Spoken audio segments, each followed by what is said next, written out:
Start. There we go. All right. Good morning, everyone. Welcome to a Green Sports Alliance webinar. Thank you so much for joining us today. For those of you who don't know me, my name is Katie. I'm the manager of events and operations for the Green Sports Alliance. And for any of you new to the Alliance, we are the largest entity that brings together professionals in sports and sustainability. Feel free to email me if you're interested in learning more about us. I'm going to put my email in the chat. You can use the chat to introduce yourself if you'd like. And if you have any questions along the way, please use this during the webinar. We'll be sure to answer them either live or during the designated Q&A at the very end. And before I pass it off to our panelists, a few things to add to your calendar. So Green Sports Day is coming up on October 6th, and I'm going to have President Obama tell you a little bit about it. There's no sound yet, so you'll hear it eventually.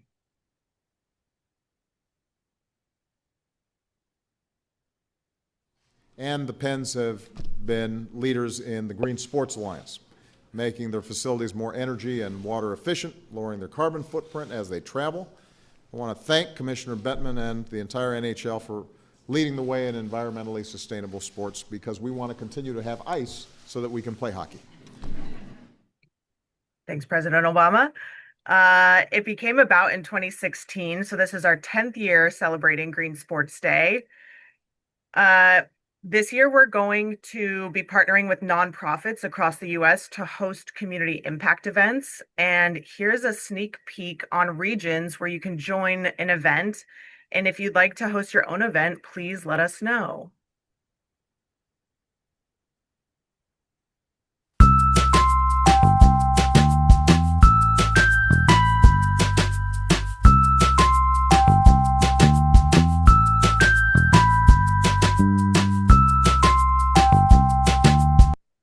All right. If you have questions about an event in your area, feel free to shoot me an email as well. And to all the Green Sports Alliance members in the attendance, you are officially in our membership portal, Glue Up. This is a place where you can meet other members, you can share ideas, you can ask questions, post about events, and so on. It's kind of like a social media platform, but for Green Sports Alliance members. So if you want to maximize your user abilities, you can join the Green Sports Alliance staff next week on Thursday, July 30th at 9 a.m. Pacific for an open Q&A all about maximizing your Glue Up benefits. You can register with the QR now. And today we are going to be discussing sustainability strategy within the sports industry. The Green Sports Alliance released our strategy playbook in 2025. This includes 5 key fundamentals and 12 case studies that include stadiums in each major league in the US. There are some collegiate examples as well as one stadium in England. To help us understand what you're hoping to learn, please take a moment to answer this poll. I'm going to put it up on your screen right now, if Zoom will ever allow me to do it. Okay. I believe Rafael and Henrique, you can also answer this. Yes, for sure. Can you see it?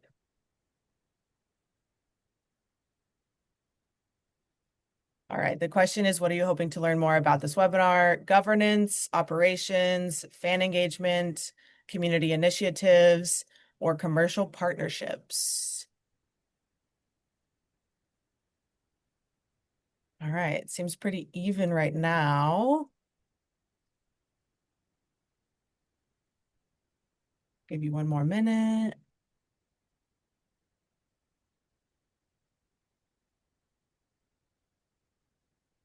Okay, and now I'm going to share the results. So looks like everyone is hoping for a little bit of everything. Governance is in last place, but that's to give you guys a sense of what everyone's hoping to learn here. Okay. And today we are joined by some of our other friends across the pond to dive into details on their comprehensive sustainability strategy. Welcome to the sustainability team at Benfica in Lisbon, Portugal, Henrique and Rafael. Hello, good afternoon to all of you. Maybe good morning in the United States. Are you all listening me well? I believe so. Well, I would like to start thanking Katie from Green Sports Alliance and obviously thanking the whole Green Sports Alliance for being here, inviting us to share the project that we are developing. So it's so good to have the opportunity to share with all of you the project that we've been working hard for the last, I would say, 2 years. And we will explore a little bit of everything. We'll talk about the story of the journey that we've been developing since, I would say, January 2024. But before that, I would like to present myself. My name is Henrique. I work in Sport Lisboa Benfica. Sport Lisboa Benfica. It's not a football club; it's a sports club, and we don't have just football. We have more than 36 modalities inside the club. Obviously, football is the main one, but we have so many other sports activities that it makes us really a sports club rather than just a football club.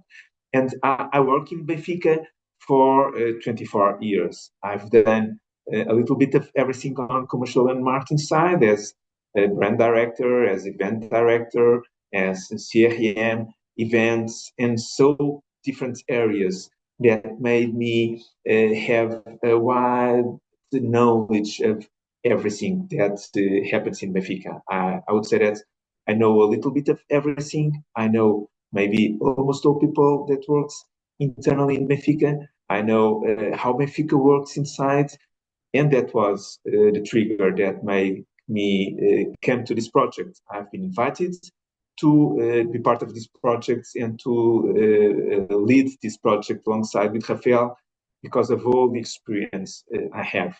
I have to tell you that I don't have a background on sustainability.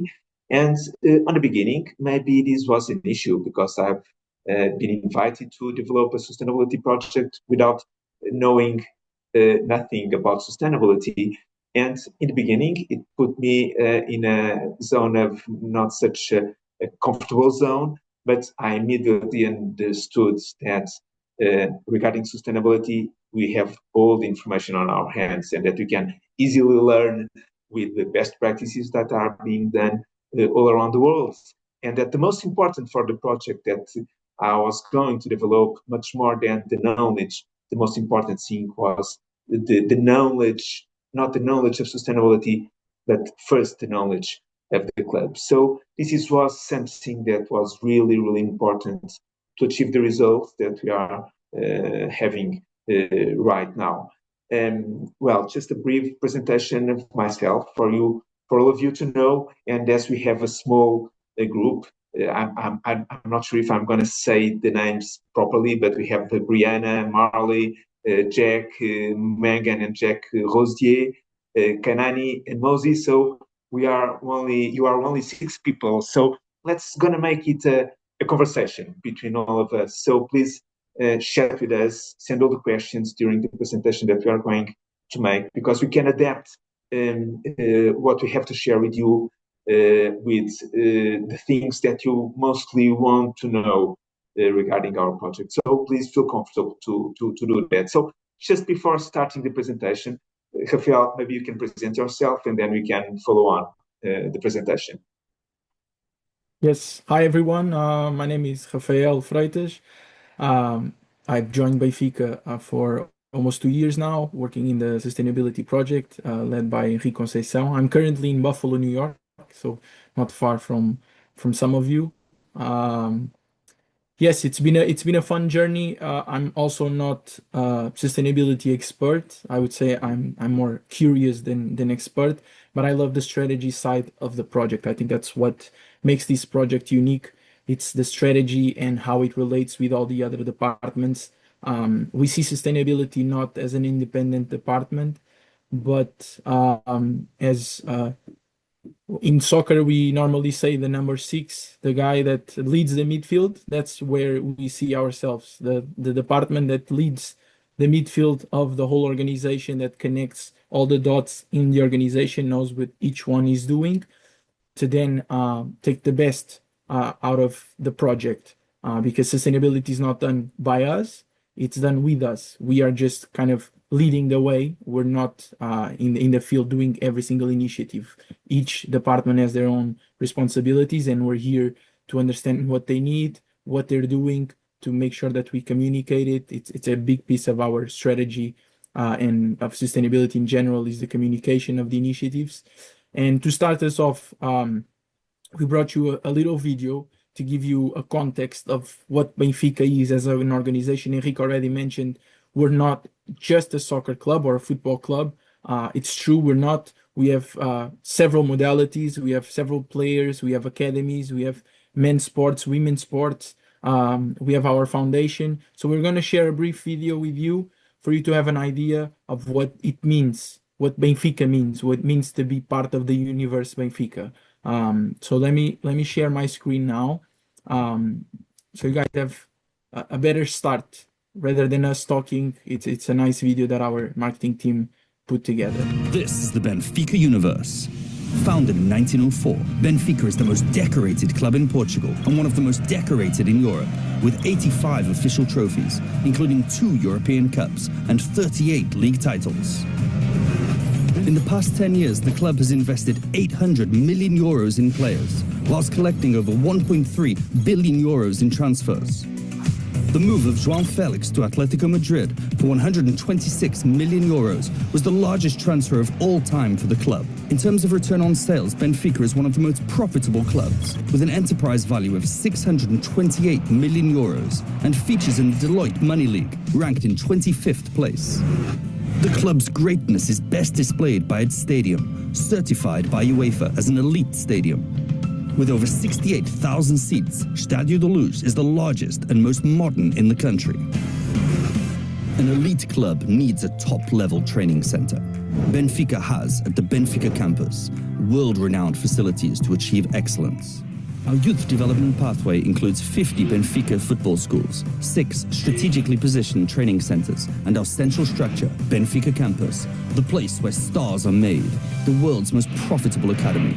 It was in this academy that we nurtured players such as Bernardo Silva, Nelson Semedo, Ederson Moraes, Gonçalo Guedes, Lindelof, João Cancelo, Rubem Dias, João Neves, and Golden Boy winners like Renato Sanchez and João Felix, who altogether have grossed over 650 million euros in transfers. The work and results produced at Benfica Campus have helped cement its reputation as a world leader in youth development, winning the 2022 UEFA Youth League, the Under-20 Intercontinental Cup, and the award for Best Academy in 2015 and in 2019, and the Best Youth Team in 2022 at the Dubai Globe Soccer Awards. Our international expansion is built on a clear idea: exporting the world's greatest academy and creating a constellation that identifies and develops talent worldwide. This is a global pathway, open to every geography, where the game is growing and talent is waiting to be discovered. The United States is the strategic highlight. With the 2026 World Cup ahead and a fast-growing appetite for football, we opened the Benfica Residential Academy in Tampa, Florida. Today, it is home to over 100 talented athletes, a milestone in our international pathway. Africa is a central part of this vision. With 5 projects already ongoing, the opening of Benfica Campus Ivory Coast stands as a flagship, a reference point of how we bring knowledge, structure, and development directly to the heart of talent. Wherever talent lies, our academy constellation is ready to reach it, shaping players and building football's future. This is the Benfica universe. The club, its fans, what moves them and what makes them unique. A club symbolized by the eagle, the most majestic and imperial of animals. The animal that flies highest and has an unparalleled survival instinct. The eagle, like Benfica, is unique and forever eternal. Very well. So this is just a brief introduction, so you guys have can visualize what Benfica is and what we mean about being more than just a football club. It's true. We have, like I said, the different modalities. We have 36 sport modalities within the club that impact, of course, thousands of athletes across the country and even overseas, like we saw through the example of our brand new academy, Benfica Residential Academy in Tampa, Florida. So now I'm gonna start presenting our strategy. That's what we're here today to discuss, and I'm gonna let Enrique, as the head of sustainability, to start us off.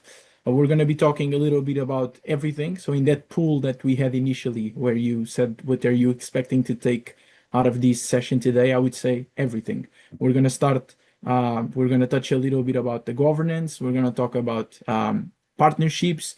We're going to talk about some of our sustainability initiatives, but more than above everything, we're going to speak how this strategy was tailor-made for our own proposal, for our own project, for Benfica. And the whole story from 4 years ago when we initiated discussions internally till today and where we are today here with the Green Sports Alliance. So I'm going to be sharing. Enrique, let me know if you can see the screen. Yes, we can see.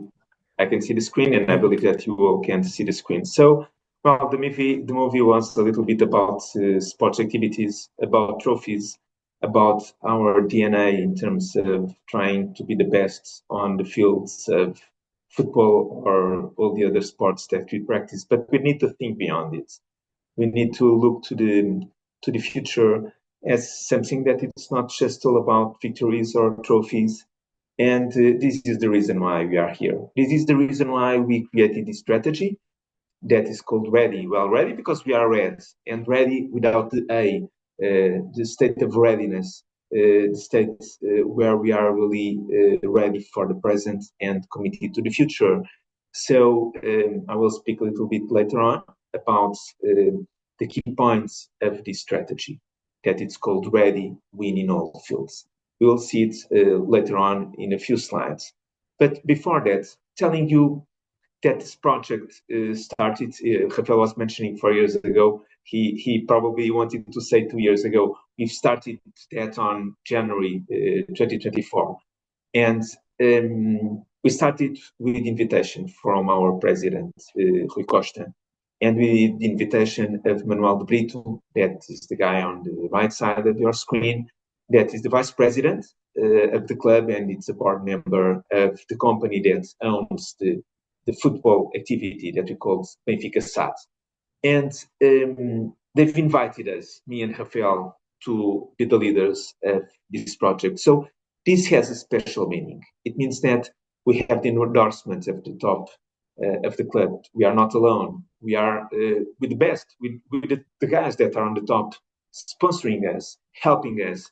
In fact, well, they don't give us everything we want. They don't give us all the money we want to practice our sustainability activities, but they give us the support, and they are with us at the most important moments of decision, of the best things, of the strategic plan that we have to implement on the project. And these last 2 years were really amazing because we found from the scratch, me and Rafael, without the knowledge of sustainability, with the experience of Benfica, we first tried to do, I would say, a first training section.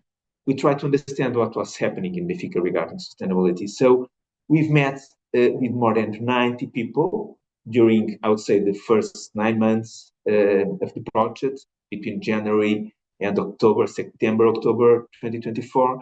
And we met with more than 90 people in the club. People that were responsible for a lot of different areas in all the club. We are talking about procurement, we are talking about human resources, financial department, technology department, brand, commercial, health and performance, all the main areas of Benfica. We've contacted all of them, including, obviously, the environmental and infrastructures department and our Benfica Foundation.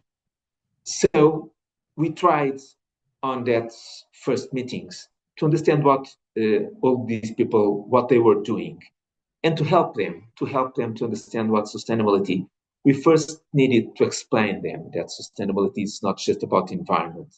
Because environment is mainly the top thing that comes in the mind of a person when we talk to sustainability. So we first needed to explain the importance of looking to sustainability on a wider perspective, thinking that sustainability it's all about the three pillars of environmental, social, and governance. And we've made like a workshop with all these people. We had, me and Rafael, we had probably more than 30, 40 different meetings, not a meeting with 40 people, but a meeting with 3, 4, and then another meeting with 3, 4 people, and so on during 9 months, investing our time to train the people, to make the people understand what is sustainability nowadays, what is the meaning of sustainability nowadays.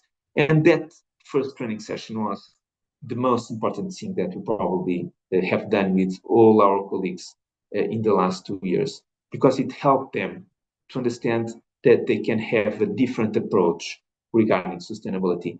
It was a training session that put, I would say, on our colleagues the desire of doing something different. We've put on the minds of our colleagues the desire of leading their own initiatives on the areas that they were responsible for. And that was really important because we got two important things. First, we identified what we were already doing because it was easy for them. After they understood the concept of sustainability, it was really easy for them to helping us to collect all the initiatives that Benfica was already doing. And in fact, regarding this work, we identified more than 80 initiatives on the environmental, social, and governance sides.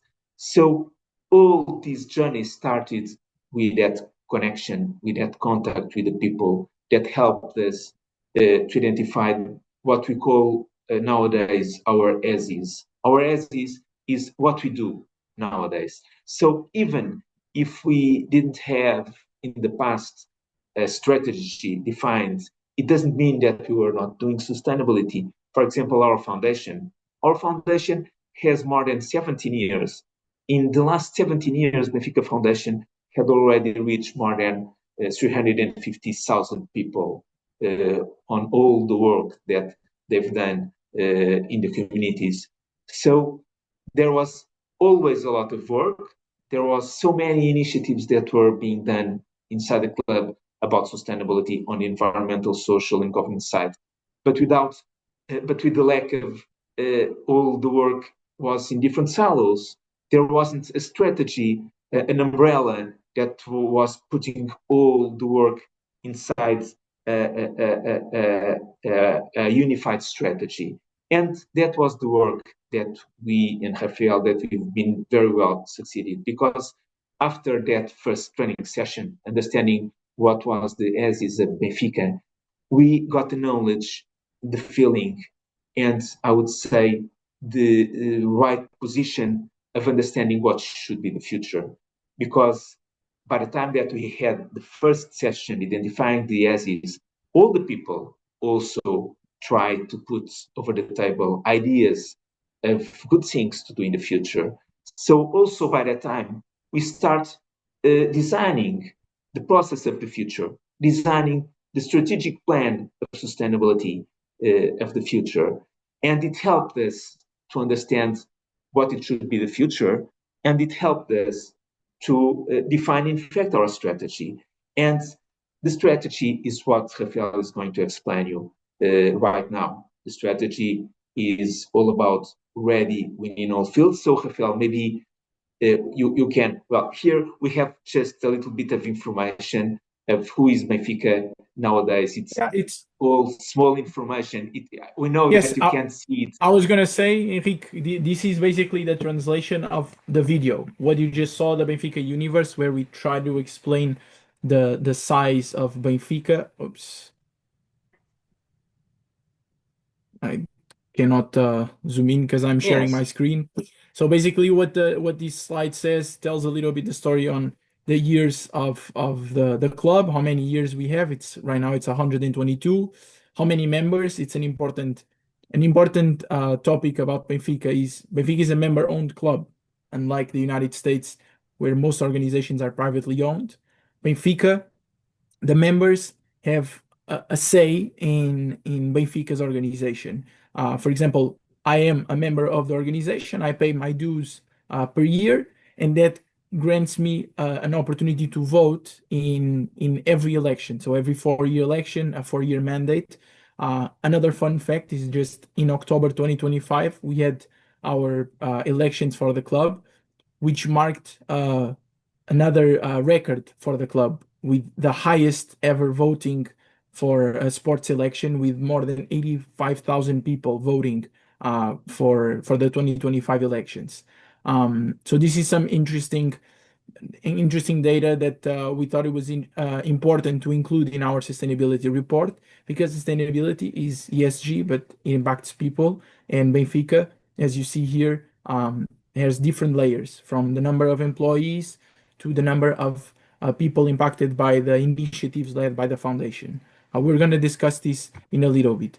Then two additional things that are important, and Enrique can also add to what I'm about to say. So while developing the sustainability project, we understood that we are not experts in this area.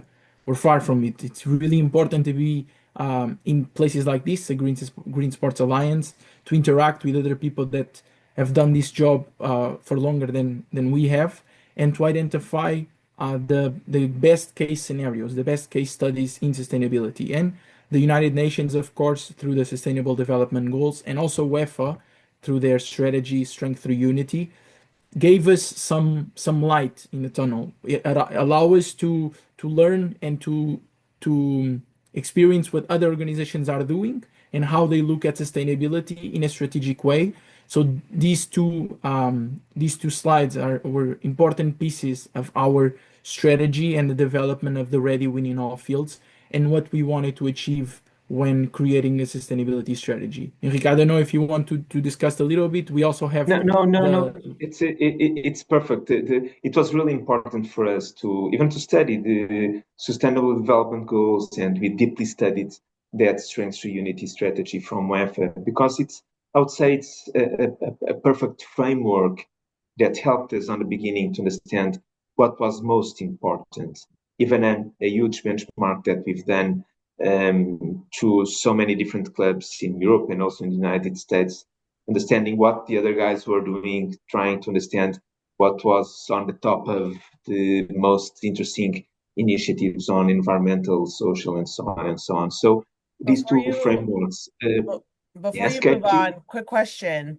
Okay. Voting for as a member, you can vote. I think that's a new concept for us in the US in terms of their favorite teams.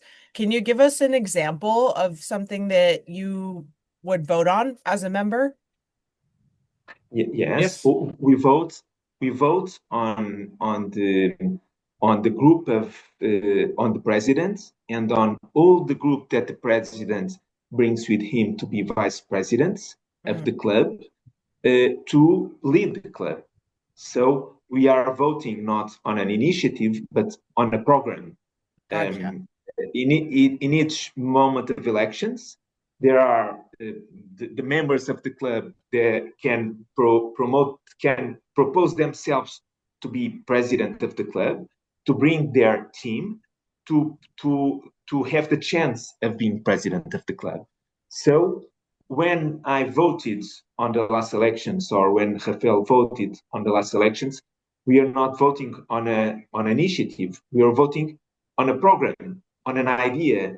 The idea from the guy that we were voting on, the president that we wanted to, the guy that we wanted to be elected as president, and their ideas. So this is Gotcha. the Exactly. concept, and this is something so interesting, because uh, we don't drive our club on the feeling of what is just the best management solutions. We need to consider the desire of our members. Our club is not meant to give money for the members or for our owners, because in fact we have the club is one entity, but then we have the company that owns the football, and that company that is called Benfica SAD is listed on the market. It can have guys that buy stock auctions that go to the market and buy a part of that Benfica SAD. But the purpose of almost all these people, the members, and even the people that go to the stock market to buy stocks from Benfica, their main purpose is not to get the best share revenue, to get the best dividends or profits of being owners of the market. Their purpose is that they want Benfica to win, to be the best, to have titles. So this is really a different kind of ownership, completely different that from what happens in the United States. There's not a chance of a guy to come here and say, let's gonna manage the club this way, and the only and we for that to be interesting and viable. For example, we can have some specific sports activities. So instead of having 36 different sports modalities, maybe a guy would come and say, okay, those sport modalities, they are not giving money. So if they are not giving money, let's gonna cut them and make it a different club. There's no chance of doing that because the members, they have the option of saying, no, we want Benfica to have some kind of sports activities, even if they are like a burden for the financial department, even if football is paying other areas to happen in the club. So this concept is really something different that happens in Benfica, mainly in Portugal. There are some other clubs in Europe that follows a little bit that kind of concept, but it's really different, Katie, as you've already understood. Yeah, I think you'd be interested in the Green Bay Packers in the United States. They're a publicly owned NFL team. So it's a little bit similar, but I'm sure there are big differences. But thank you Oh, for so that great. explanation. We'll Yeah. study that. The We'll concept study that. Rafael? the concept is interesting because for the American crowd, for example, the Title IX, it's something super important in collegiate sports. So you need to have the exact same number for male sports that you have for women's, and this is a requirement for you to be eligible to compete. In Europe, there's no such thing. In Portugal, there's no such thing. There's not a rule that dictates that you need to have the exact same number of female sports and male sports to promote equality in access to sports. However, in Benfica, it's almost like an unwritten rule. We believe that Benfica is not for male footballers or for male basketballers. No, Benfica is for the people, period. Benfica needs to create ways to make the sports accessible to any Benfica fans, regardless of their gender. So, what Enrique is trying to say is if a modality does not make as much money as the men's professional football, which is in the millions, then a person that is worried about the revenue is going to say, well, if you want to make more money, you delete this sport, and then we don't have the costs, but they also don't bring revenue. That's out of the table. We have these modalities. The modalities need to be available for both men and women. And this is how the process is going to go because there's a value behind the creation of Benfica back in 1904. And this is something that it's super interesting. And then, of course, the democracy side with fans being able to vote. And it's like a country. You vote on a 4-year program. You vote on the ideas for all the different departments, the values associated with your program, how you connect with the fans, what's the impact on the sustainability project. So it's a very interesting topic, and we're very happy because October marked a huge remark in the Histories Club and the sporting industry when we we surpassed and we created a whole new ranking for voting with more than 80,000 people voting. So and voting in person. That's another important topic. It was not voting from your couch. It was voting in person. You had to go to the physical room to vote. So it was an amazing day and the celebration of democracy in the club. Yeah, old Moving school. forward, Go ahead. so we can start talking about the strategy. So Enrique already mentioned the strategy's name is Redy winning all fields. The idea here, win, has to do with the DNA of Benfica. Everything we do, we have to do it to win, and sustainability is not going to be any different. We want to win, in this case, not against our competitors, because there's no such thing as competition in sustainability, but win against our old selves. We believe that you need to have clear KPIs in everything you do. And the idea of win is you have to look at your old self, everything that you did yesterday, and you need to do better in order to win. The present needs to be better than the day before, and the future needs to be better than today. So we organized our strategy in four pillars, which is a little bit different than the majority of sustainability strategies, which are organized in three pillars: something that replaces environmental, something that replaces social, and something that replaces governance. We looked at our organization and we identified four pillars. We identified the pillar well, which basically it's the base of the strategy, is the pyramid, everything that has to do with integrity, transparency. So when people look at work done by Benfica, they know that it's safe, it's trustworthy. So everything starts from the winning well, with transparency, with integrity, with With a clear ethics. purpose, with ethics, of course. And then from here, we start building the pillars. We go first to win at home. What does this mean? Winning at home is winning with our infrastructures, where Enrique is sitting right now, our Stadio de Luz, with a capacity of 68,000. It's going to increase to around 70,000, as you see. Also, our second biggest infrastructure, our academy that you saw in the video, located in the Seychelles Way area. It's one of the most important pieces of infrastructure that we have in our academy, because it's the support for our talent. We make our own talent in football and in every modality. We also have two pavilions.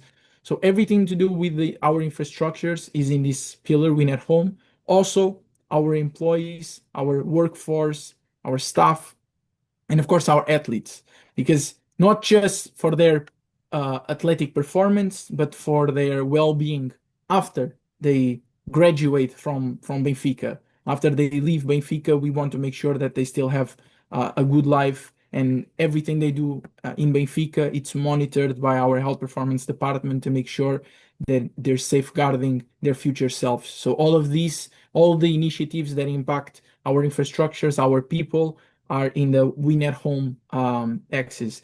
Then the win away. Win away is everything to do with partnerships, with creating value with our value chain. This is where all of you might enter one day as possible partnerships. This is where our club Redy, that will touch a little bit in a few minutes, it's going to enter everything to do with strategic partnerships and added value to the organization through sustainable initiatives. And lastly, and for me personally, my favorite X is win for many. This is where you scale each initiative, where you go from 100 or a few thousand impacted people to hundreds of thousands impacted. This is where our Benfica Foundation enters with their initiatives that scales to a national impact, or our camps or our academies that scale an initiative to an international level, increasing and scaling the impact. This is the win for many, and it's a very important axis as well. Enrique, go ahead. Feel, feel Yeah, free to yes, just compliment me. complementing. Yes, just complementing what Rafael is saying.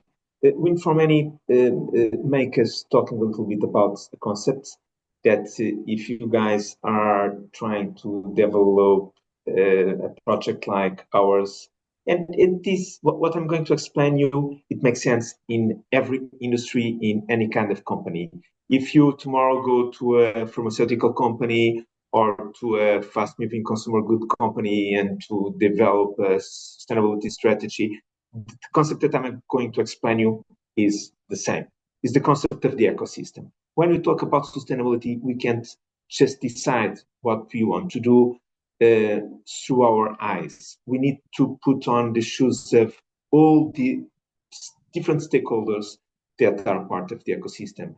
And the ecosystem regarding sustainability, it's very wide, it's very broad. It's an ecosystem where we have our athletes, where we have our members, our supporters, but also an ecosystem where we have our suppliers, where we have our sponsors, where we have all the chain value that works with us, where we have the league, where we have all the institutional entities that are parts of the whole ecosystem of Benfica. So this win for many, it's all about the ecosystem. Is how we can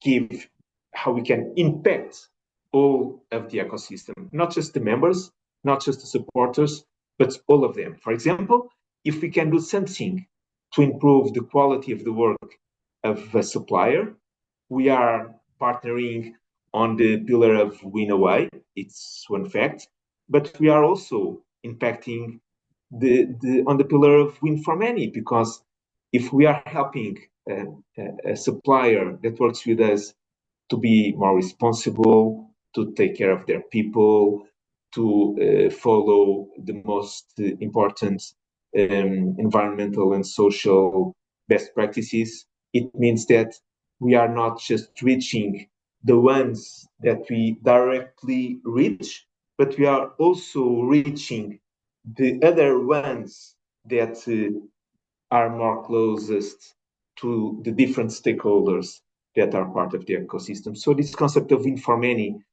it's, I would say, the reason of the next slide. Rafael, please follow on.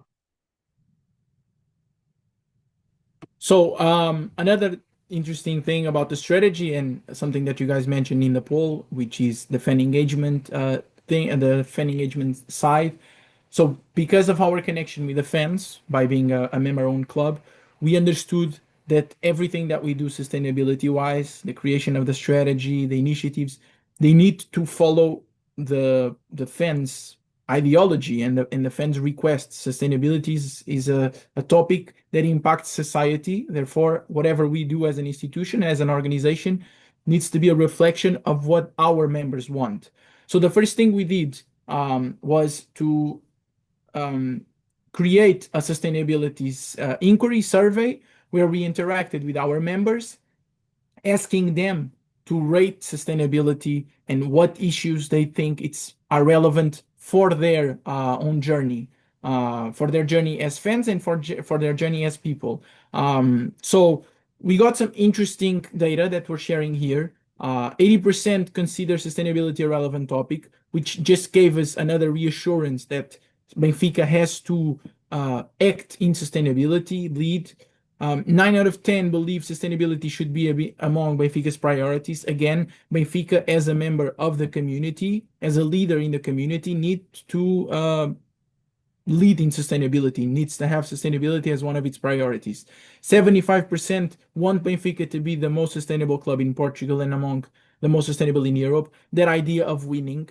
We're not here trying to be better than everyone else, but the DNA, Benfica's DNA, requires Benfica to everything we do, sporting wise, and on all the other chapters, we need to do at a certain level. We need to always aim for the best.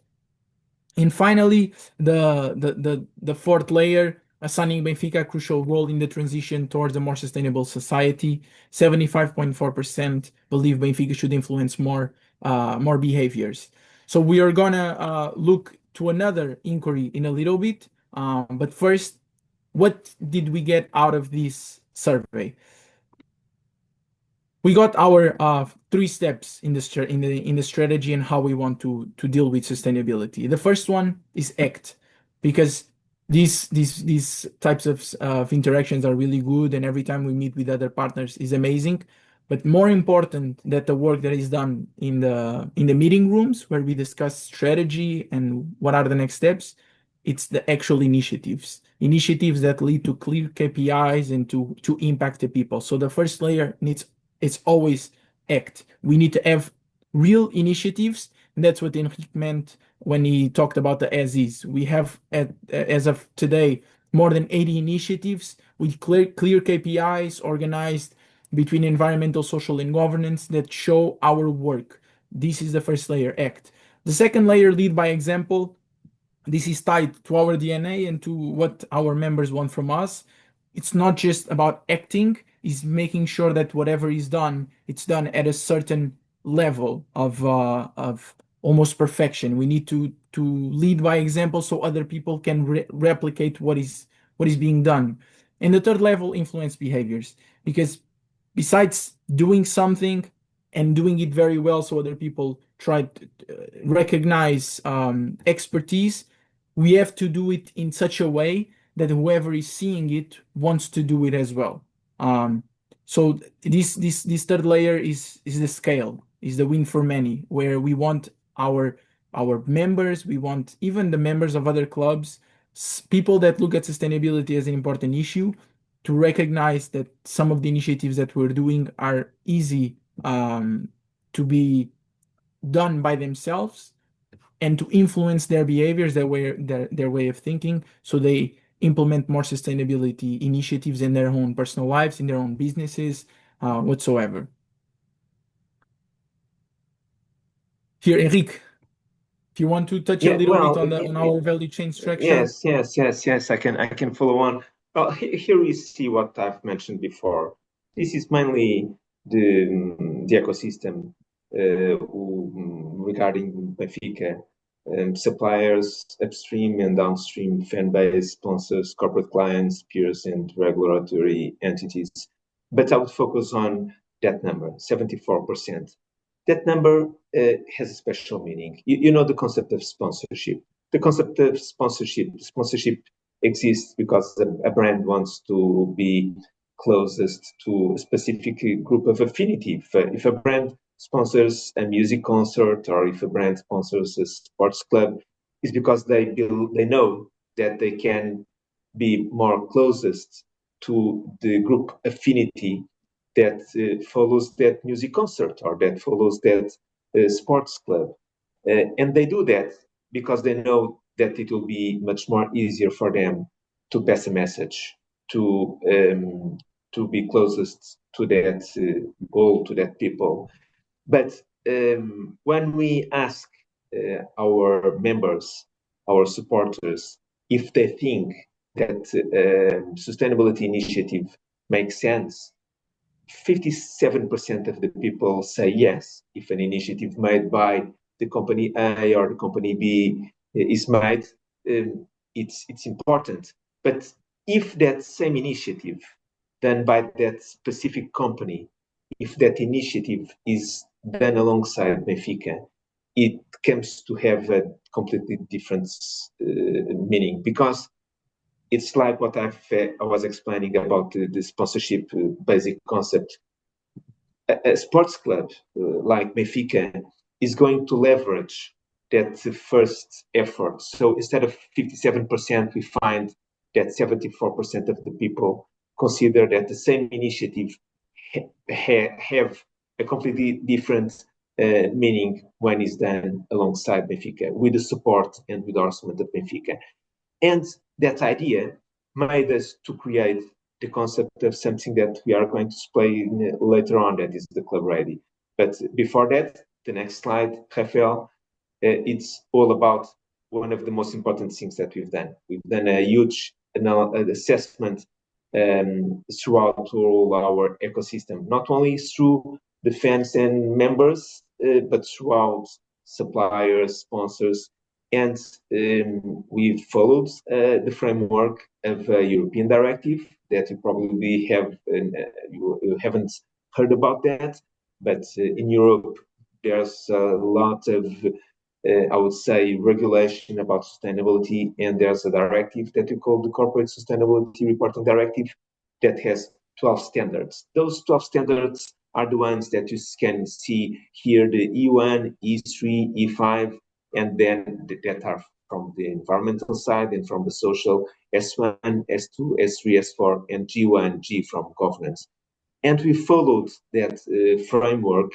And the idea was to assess impacts, risks, and opportunities. So we identified 146 impacts, risks, and opportunities. And from those 146, we found that 58 of them were classified as material. So what we are showing here are the most important points, issues, problems that we need to tackle inside Benfica. So that huge double materiality analysis helped us to clarify the future of the strategy, helped us to clarify what should be our focus. So as we only have 5 minutes to finish our meeting, I will go very fast through the other slides. Rafael, please. Here we just talk a little bit about our CO2 emissions. In the first report, we've assessed the scope 1 and scope 2 emissions and the category 11 as scope 3. The category 11 because it's the category that permits us to calculate emissions of the fans that come to the stadium. So we found that mainly between 70 to 75%. By the time that we'll calculate all the scope 3, we will find that between 70 and 75% of the emissions are on the hands of the people that come to the stadium. So this was really important for us to clarify that mobility is one of the most important topics that we need to work on. So the other slide is a little bit about, in fact, about mobility.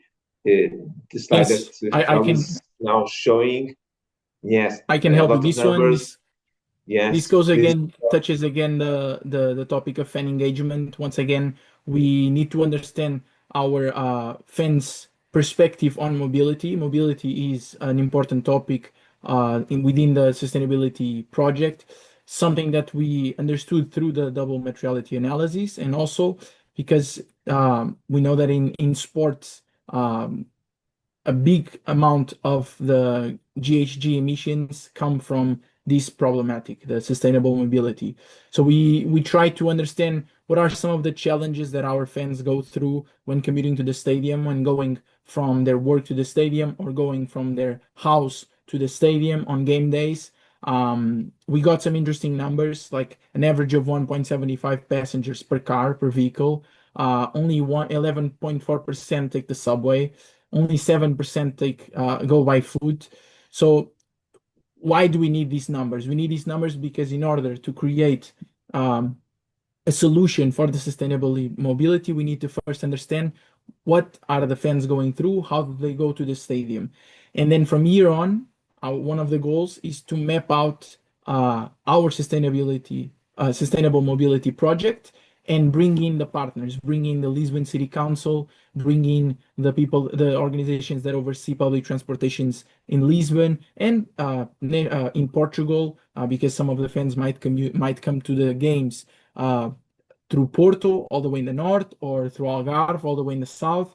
So it's a very interesting survey. We got important results, and allows us to take the first step in now building a project for what the fans need in order to make mobility better to the stadium. Then going back to the initial slide where we discussed the importance of the United Nations and UEFA, this is another example. So Enrique and myself, the project, we interacted constantly with European football clubs and with UEFA, looking for guidance, for leadership, for suggestions, asking questions about their own strategies. And later on, when we launched our strategy on May 28, 2025, and then before we launched the report, we thought it was only fair to ask for their assessment on this journey, because they've also been part of the journey. They've interacted with us, they've been in panels with us. So we asked them to participate in the sustainability, because we thought it was only fair to also include them, since they were an important part. They were almost like mentors and professors, in the sense of knowledge sharing. So here we have a citation from Gaia Pretner, who's the head of sustainability for European football clubs, and Michele Uva, executive director for the sustainability in UEFA. So two important citations from two people that have interacted with us throughout this journey, and it was important for us to include them. Finally, before we touch an important subject of the Redy Club, these are the three deliverables for the 24-25 season. So we have the sustainability report available both in Portuguese and in English. We have the sustainability brochure for the ones that might have not have enough time to read more than 140 pages. The brochure is a summary of our report that still tells the story of the strategy and the initiatives. And finally, the as is, which was the baseline of the project, how everything started, where we gathered the first mapping, ESG mapping in the history of the club, more than 80 initiatives organized within environmental, social, and governance, led by the different departments. The only thing we did here was connect with these departments, gather the information, and create this document. These initiatives have clear KPIs and the relation with the Sustainable Development Goals and the Strength through Unity strategy by UEFA, how each initiative relates to these goals. Before we leave, before we end this presentation, we just wanted to show you what was the Redy Club. Some of you are interested on the partnerships.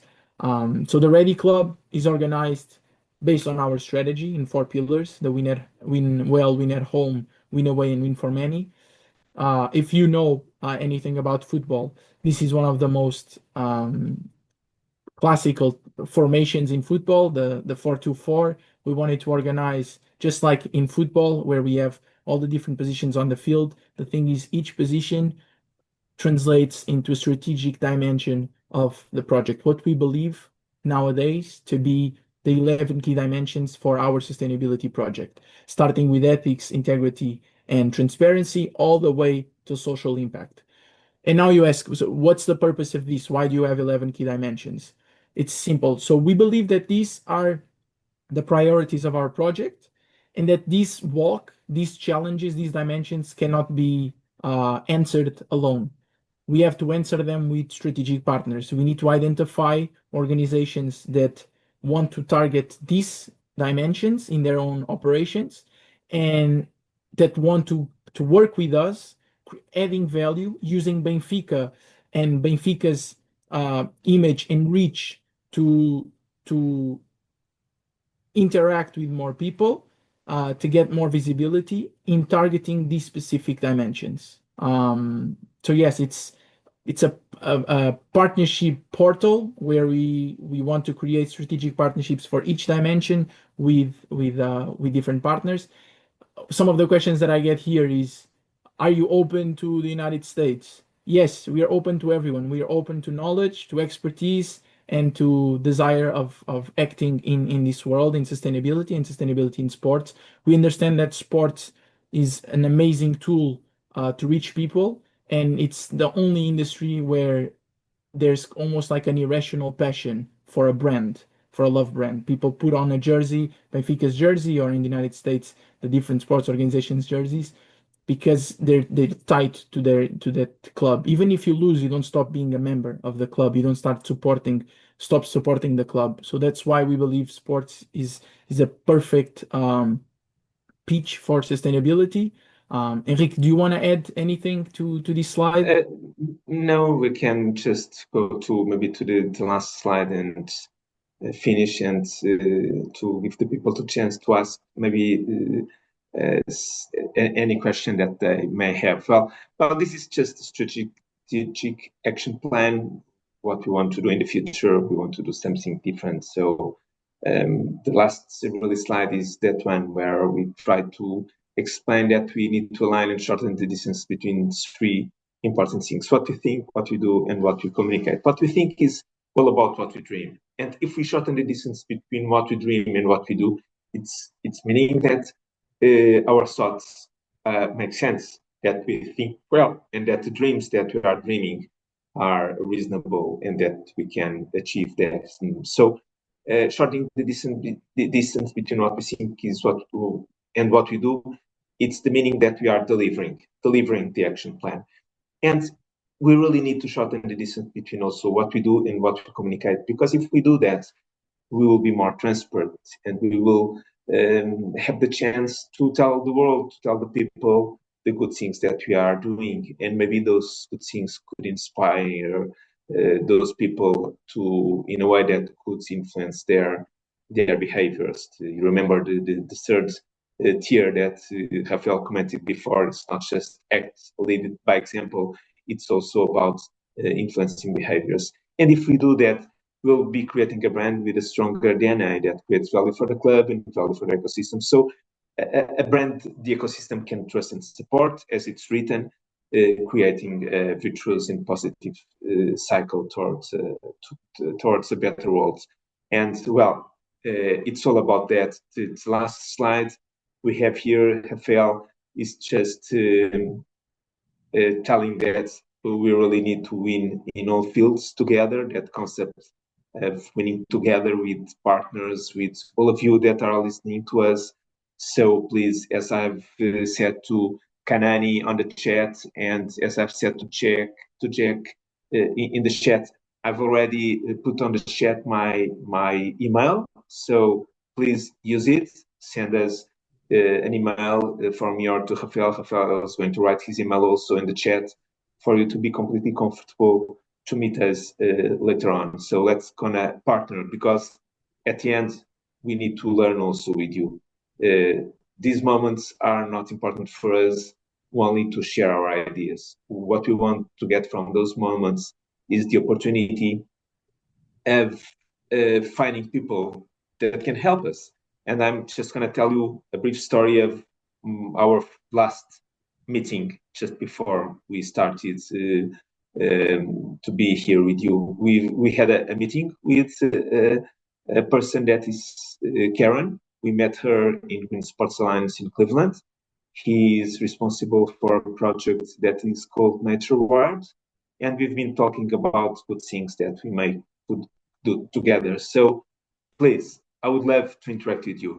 Just send us an email proposing us a call to interact more directly with you, to understand if you have anything regarding your experience or the work that you are doing that could give some kind of value to Benfica, or even if you have any doubts, or if we can help you some way to help you on your projects, please call us and we'll try to follow on your requests. So thank you so much for all the presents. In the last slide that Rafael is going to put, it's the QR codes where you directly follow to our website, where you can find all the work that we've done. And this is important. We don't have more, probably 5 minutes, so we really need to end. But if you follow that QR code, you will find a document that we called the as-is, the document that I've commented you in the beginning, the document where we identified 84 different initiatives on the environmental, social, and governance. So this is not just blah, blah, blah. This is effective work. We haven't commented. We decided not to tell you the 84 initiatives or detailing what we are doing in terms of environmental or social, or about all the different good things that we are doing, because you can easily find that. The document that we have is so easy to read. Each slide, one initiative. In each slide, you have detailed information about the purpose of the initiative. You have a KPI, you have a picture, and you have the sustainable development goals that we target and the UEFA policies that we target. So that document is really simple. It's a library of initiatives, and you can, I'm sure, take a look and you will understand a little bit better. We will do a deep dive on all the work that we are really doing. But we preferred not to do a deep dive on the as-is in this meeting. but rather to tell you the story, trying to inspire you a little bit on that so interesting purpose of caring about us, about the people, and about the planet where we live. Thank you so much for all of you. We have a question. Somebody's raising their hand, Oh, so I'm great, gonna allow great. them to come on and talk. Moses, you should come Hi, on. Moses. Go ahead, Moses, come off of mute.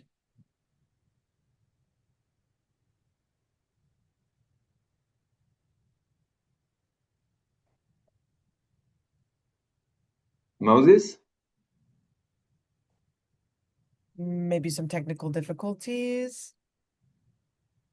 While we're waiting on him, I was going to ask, what is your piece of advice to the US market? Piece of advice. Well, first before the advice, I'm going to tell you what we mostly learned by the time that we've been that Rafael was in Atlanta, in Super South, and later on, me and Rafael, when we've been in Cleveland in Sports Alliance Summit last May, beginning of May. We've learned how good you are on marketing the initiatives that you are doing. You are really the best of promoting what you are doing.